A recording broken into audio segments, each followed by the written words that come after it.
કે ગુજરાતીમાં લોક કહેવત છે કે 12 વર્ષે બાવો બોલે એમ નાગરાજનજી ડિમોલિશનના 22મા દિવસે વિડિયો સંદેશ આપે છે કે આ ડિમોલિશન સુરત મહાનગરપાલિકાના સેન્ટ્રલ ઝોનના અધિકારીઓએ રોડ ડિમાર્કેશન કરવા માટે અને રોડ ખુલ્લો કરવા માટે કર્યું છે। જ્યારે એમના કાર્યપાલક સેન્ટ્રલ ઝોનના ઇજનેર જયંગ રામજીવાલાએ મીડિયા મિત્રોને કહ્યું કે આ ડિમોલિશન સેન્ટ્રલ ઝોને નથી કર્યું કે એણે નથી કર્યું। આજે 22મા દિવસે એમને કયા કારણોવશ મજબૂરીવશ થઈને આ નિવેદન આપવાની ફરજ પડી। આ જે મકાનો તોડવામાં આવ્યા સુરત મહાનગરપાલિકાના અને મનપા પોલીસ તંત્રના ભ્રષ્ટ અધિકારીઓ એકબીજાના મેળા પીપળામાં એ કોઈની ખાનગી જગ્યા પર જે ઝૂંપડાઓ 60 વર્ષથી વસવાટ કરતા હતા એને ડિમોલિશન કરવામાં આવ્યા છે। તમને જાહેરમાં પડકાર ફેંકું છું કે તમારા સંનિષ્ઠ અધિકારીઓને લઈને સ્થળ પર આવો અને માપણી કરીને બતાવો કે આ જગ્યામાંથી ચાર્જર ડિમોલિશન થયા છે એ કાચા પાકા મકાનોમાંથી કઈ જગ્યા પરથી 40 ફૂટનો રોડ જાય છે। કાચા પાકા મકાનો મિલકતદારોને જે અન્યાયી રીતે ડિમોલિશન કરવામાં આવ્યું અને એ મિલકતદારોને કે જેમણે 15/10/2025 રોજ આપને લિખિતમાં જાણ કરી હતી તેમ છતાં આપના તંત્રે કોઈ કાર્ય પદ્ધતિ અનુસર્યા વગર આ ડિમોલિશન કર્યું હોય તો જવાબદારી ફિક્સ કરો, નક્કી કરો। અને જેમને ભ્રષ્ટાચાર કર્યું છે એ તમામ જવાબદાર અધિકારીઓને મહાનગરપાલિકાના કાર્યપાલક ઇજનેરથી લઈને ટીએ સુપરવાઇઝર સુધીને તમામને સસ્પેન્ડ કરો અને દાખલો બેસાડો।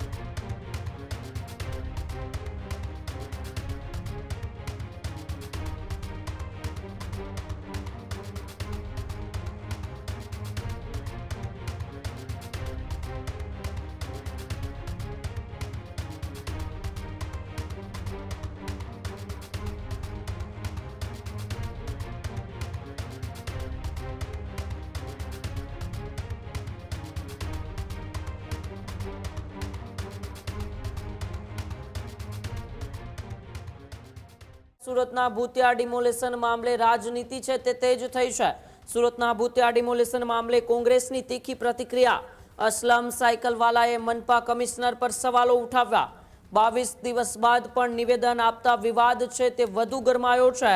કથિત ડિમોલેશનની મનપાની છબી ખરડાઈ હોવાનો કોંગ્રેસે દાવો કર્યો છે। તપાસના નામે કમિશનર મૌન રહ્યો હોવાનો આક્ષેપ પણ અસલમ સાયકલવાલાએ કર્યો છે। ડિમોલેશન કોણે કર્યું તે મુદ્દે અગાઉ સ્પષ્ટતા ન હતી। 40 ફૂટ રોડ પર હજુ કાચા પાકા મકાનો હોવાનો દાવો પણ અસલમ સાયકલવાલાએ કર્યો છે।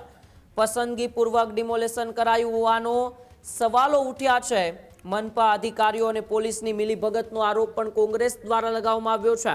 ત્યારે સુરતના નાસિરનગરમાં થયેલા ભૂતિયા ડિમોલેશન મામલે હવે ફરી એક વખત કોંગ્રેસના નેતા અને પૂર્વ કોર્પોરેટર અસલમ સાયકલવાલાએ મનપા કમિશનરે જે નિવેદન આપ્યું અને જે સ્વીકાર કર્યો એ સ્વીકાર કર્યાની સામે તીખા સવાલો કર્યા છે કે 22 દિવસ બાદ આ સ્વીકાર્યું તેનાથી મહાનગરપાલિકાની છબી છે એ છબી ખરડાઈ છે।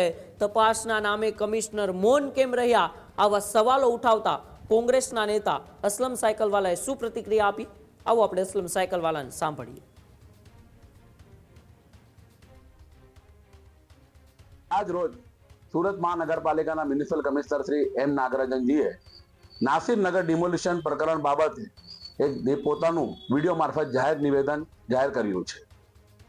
આ તબક્કે એટલું જ કહીશ કે ગુજરાતીમાં લોક કહેવત છે કે 12 વર્ષે બાવો બોલે એમ નાગરાજનજી ડિમોલિશનના 22મા દિવસે વિડીયો સંદેશ આપે છે કે આ ડિમોલિશન સુરત મહાનગરપાલિકાના સેન્ટ્રલ ઝોનના અધિકારીઓએ રોડ ડિમાર્કેશન કરવા માટે અને રોડ ખુલ્લો કરવા માટે કર્યું છે।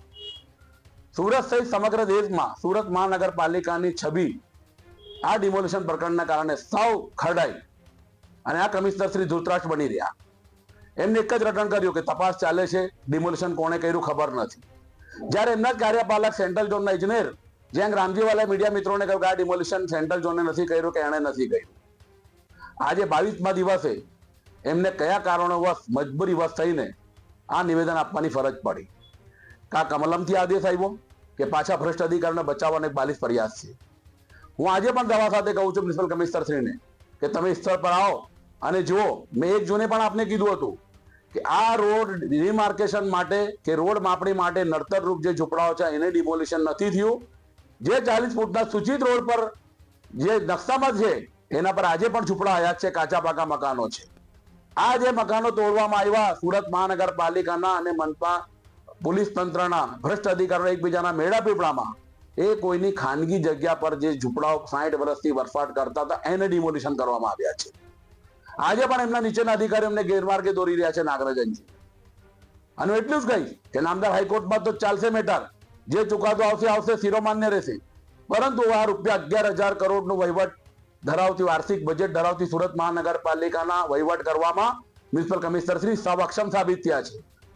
તમને જાહેરમાં પડકાર ફેંકું છું કે તમારા સંનિષ્ઠ અધિકારીઓને લઈને સ્થળ પર આવો અને માપણી કરીને બતાવો કે આ જગ્યામાંથી જે ડિમોલિશન થયા છે એ કાચા પાકા મકાનોમાંથી કઈ જગ્યા પરથી 40 ફૂટનો રોડ જાય છે. કારણ કે 40 ફૂટનો જે સૂચિત રોડ છે આજે પણ કાચા પાકા મકાનો હયાત છે. અને આ ભ્રષ્ટ અધિકારીઓને બચાવવાનો તમારો બાલિત પ્રયાસ નિરર્થક રહેશે. હું હજુ આપણે અપીલ કરીએ છીએ કે અમારી લડાઈ એક જ છે શરૂઆતથી, કે જે કાચા પાકા મકાનો મિલકતદારોને જે અન્યાયી રીતે ડિમોલિશન કરવામાં આવ્યું અને એ મિલકતદારોને કે જેમણે 15/10/2025 રોજ આપને લેખિતમાં જાણ કરી હતી, તેમ છતાં આપના તંત્રે કોઈ કાર્ય પદ્ધતિ અનુસર્યા વગર આ ડિમોલિશન કર્યું હોય તો જવાબદારી ફિક્સ કરો, નક્કી કરો અને એમને તાત્કાલિક અસરથી વૈકલ્પિક આવાસની ફાળવણી કરો. અને જેમને ભ્રષ્ટાચાર કર્યું છે એ તમામ જવાબદાર અધિકારીઓને મહાનગરપાલિકાના કાર્યપાલક ઇજનેરથી લઈને ટીએ સુપરવાઇઝર સુધીને તમામને સસ્પેન્ડ કરો અને દાખલો બેસાડો. આ જ અમારી અપીલ છે. આ જ પ્રકારની તમામ અપડેટ જોવા માટે ન્યૂઝરૂમ ગુજરાતને લાઇક, શેર અને સબસ્ક્રાઇબ કરવાનું ભૂલતા નહીં.